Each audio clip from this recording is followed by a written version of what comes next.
kan? Waktunya juga ditetapkan dalam Perkum. Perkum menetapkan waktunya, Perkum juga menetapkan biayanya. Iya. Dan kami lebih nggak ngikutin. Lebih murah lagi. Ya kan? Di bawahnya harga yang ditetapkan. Iya, benar-benar. Lah itu kan perintah.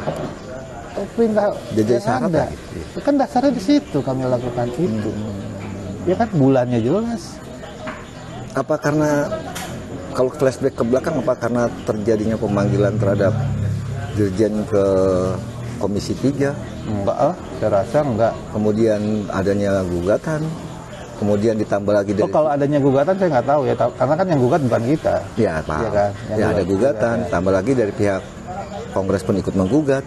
Ya. Sehingga puncaknya itu di Bali. Yang sangat mirisnya lagi, sebelum penyampaian itu, Ketua Pengwil dan Ketua Pegdanya disuruh keluar dulu oleh Kanwil. Baru disampaikan. Yang saya nggak tahu ya kenapa sampai sedemikiannya beliau ya. Murkanya gitu loh. Ya, kita hormatin kok dari proses semua segala berjalan itu segala macamnya kita hormati. Kita diundang, kita datang. Kita ngikuti surat yang mereka keluarkan, kita ikuti.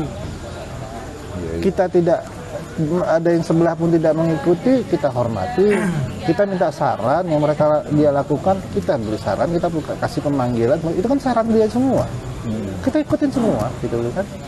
Tapi ketika kami ingin melaksanakan AB, kita kirim surat semua segala macam, tidak pernah ada jawaban ke kami. Tidak direspon. Tidak direspon. Tapi mengenai pertemuan segala macam kita ikutin, kok nggak ada yang nggak kita ikutin. Nah, sempat kan juga terlontar dari Pak Dirjen itu kan, dua-duanya mau berjalan sendiri, tidak mau bersatu. Nah, ini terkait dengan rekonsiliasi dari Bang Ketum sendiri, apakah sudah melakukan komunikasi? Saya dengar ada komunikasi, ajakan ada, tapi belum terlaksana. Kenapa? Nggak tahu saya kenapa nggak pernah terlaksana. Yang mendahului siapa? Kalau nggak salah kan pernah ada wawancara tuh dengan siapa, saya nggak ngerti tuh di FB mengenai rekonsiliasi. Bukan saya. Hah? Nggak tahu, pokoknya ada kan. Nah itu silakan dilihat aja sendiri siapa yang mengucap itu. Terus yang kedua, dengan statementnya Pak Dirjen pun saya rasa punya inisiatif untuk melakukan itu, tapi sampai sekarang belum terlaksana. Belum bisa duduk bareng bertiga. Belum tahu karena belum ada undangan resmi. Kan harus resmi dong. Ya. Masa kayak ngajak Om Mahfud ngobrol di tempat itikaf ini kan. Pemerintah kan sudah membuka ruang sebenarnya. Kemarin terakhir di Bandung itu pemerintah sudah membuka ruang. Saya nggak tahu yang maksudnya membuka ruang itu, nggak ngerti. Mereka mengajak kedua belah pihak. Nah itu kalau nggak salah. Dia menyampaikan, tapi mereka belum pernah mengajak secara bareng, belum ada. Ya, kalau itu belum sih ada. itu terkait dengan surat terakhir Dirjen AHU yang meminta untuk pelaksanaan kongres. Oh iya, itu 18 secara Maret bersama. 2023. Ya, itu yang terakhir. Makanya patokan dia itu hanya itu. Diminta udah buka ruang, Iya kan, laksanakan pada bersama. saat itu kan tidak dilaksanakan, ya kan, semua segala macam. Akhirnya terjadi pertemuan, ya kan, di Kumham, di AHU, ya. Pada saat pertemuan itu semua segala macam udah dijelaskan sama Pak Dirjen, gitu loh kan, ini begini segala macam, komposisinya begini, udah bener, udah bagus. Tapi mereka meninggalkan ruangan. Ya kan, nah akhirnya kami koordinasi sama Pak Dirjen, sama Pak Direktur juga. Ini gimana kelanjutnya? Udah kalian suratin aja, undang aja pertemuan 3 kali suratnya. Nanti baru kalian ngambil suatu langkah. Nah, berdasarkan saran itu kami lakukan. Tapi tiba-tiba muncul kongres. Makanya kami lakukanlah KLB itu, dasarnya itu. Tapi karena kan sudah kongres duluan kan? Iya. Karena mereka sudah melakukan kongres lebih dahulu, baru terjadinya kongres luar biasa. Betul. Bukan untuk menandingi. Saya nggak tahu yang ngerasa bersaing. Kalau kita berdasarkan konstitusi kok, kita nggak merasa bersaingan apa saja, enggak. Karena konstitusinya nyebutin harus gimana. Wah, sini sudah jadi ketua umum, sini belum. Enggak. Langkah kita nggak gitu kok. Kita nggak istilahnya. Misalnya si A jadi ketua umum, makanya yang di sini ingin jadi ada ketua umumnya, enggak, bukan begitu. Nah, karena yang merebak itu di lapangan seperti itu. Paradigmanya beda. Sekalian saya klarifikasi. Iya, paradigmanya beda, bahwa itu yang kita jalankan itu sesuai dengan konstitusi ADART yang kita ada. Gitu. Karena udah hasil pertemuan dulu, diminta bersama-sama. Karena ini yang pihak sebelah meninggalkan ruangan akhirnya melakukan sendiri. Betul. Akhirnya tetap menjalankan sesuai instruksi. Betul. Kemenkumham. Oh, iya. Keren. Clear. Keren. Nggak ada. Oke pemirsa. Orang kita tujuannya satu kok, untuk nyatu. Kita nggak gitu. Ya kalau misal yang ngadain sendiri, ya itulah akibatnya. Yang kedua, Sate Padang. yang kedua juga termasuk masalah UKEN. Ini kan juga menarik nih. Terjadi juga ya selentingan-selentingan miring lah di lapangan anggota. Loh, ini flyer beredar, sini flyer beredar. Yang satu sesuai dengan bulan Maret kemarin. Yang ini diundur bulan habis Lebaran. Tapi kan flyer kan beredar.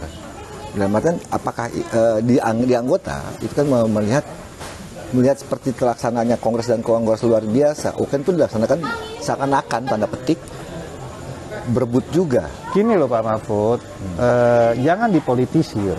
Nah, ini tanggapan dari Iya, anggota. tanggapan dari anggota. Yang daftar itu tadi sudah saya jelaskan, tidak pernah ada suatu paksaan. Ya silakan, kalau mau daftar ke sana pun juga silakan. Kita nggak pernah, kamu harus daftar di sini ya, kamu harus gini, enggak. Kita nggak pernah gitu. Itu saya sampaikan ke teman-teman semua segala macam, jangan melakukan itu. Feel free aja kepercayaan mereka untuk ikut dalam artian yang mana yang baik, yang mana ini segala macam, rasakan sendiri. Ya, terlihat sih waktu saya melakukan peliputan di Semarang itu ada beberapa surat keterangan itu dari pihak sebelah dan diterima. Tapi sebaliknya, kami kirim surat juga kok. oh gitu. Kami kirim, tapi kami kan nggak pernah ngumbar. Pak Mahfud juga belum tahu kan kami kirim surat. Sebelum kami pelaksanaan, kami kirim. Berdasarkan surat dari statement Pak Dirjen itu di Bali, setelah itu kami kirim, kami itu begini segala macam. Tapi kan nggak dibalas juga. Tidak direspon lagi. Enggak. Yang udah gitu terus. Berarti berapa kali mengirimkan surat tidak dapat respon. Kami kirim sebelum pelaksanaan juga kan. Nah, ada dia telepon ke saya, tapi setelah UKEN terjadi. Setelah selesai. Setelah selesai baru menghubungi. Ya, saya bilang, ampun Pak Dirjen, gitu kan. Ya, tapi menariknya gini, Bang Ketum. Surat PNB surat keterangan magang bersama, kan banyak persyaratan tuh untuk mengikuti UKEN kan. Itu ada dari pihak sebelah dan diterima di UKEN yang Pak Ketum melaksanakan. Sedangkan ketika melaksanakan yang di sana, yang rekomendasi keluar dari jajarannya Pak Ketum ke bawah, itu tidak yang diterima. Ya mungkin mereka salah kali, mereka khilaf kali ya. Semestinya kan harusnya mereka terima. Wong penggilnya juga masih berlangsung kok, waktu itu belum ada penggantian. Itu dia. Nggak boleh gitu loh kan, harus mereka terima. Mereka nggak boleh milih-milih, jangan. Ya tetap harus dilakukan itu untuk dalam artian pada saat itu kan penggil yang melaksanakan maber semua segala macam masih valid, masih sesuai. Nah, segala macamnya. Ya, dan sampai sekarang pun juga masih sesuai kan. Ya, itu kan dasarnya apa? Karena Pak Ketum, Pak Dirjen juga sempat ngomong jangan merugikan anggota dan anggota luar biasa. Iya. Ya kan gitu. Boleh terjadi gejolak di pengurus pusat, tapi jangan mengorbankan. Itu ada rekamannya. Betul. Cuman sayangnya waktu itu Dirjen tidak mau saya wawancara, kabur. Itu aja. Tuh, haruslah jangan kasihan teman-teman. Nah, Pak Ketum satu lagi nih.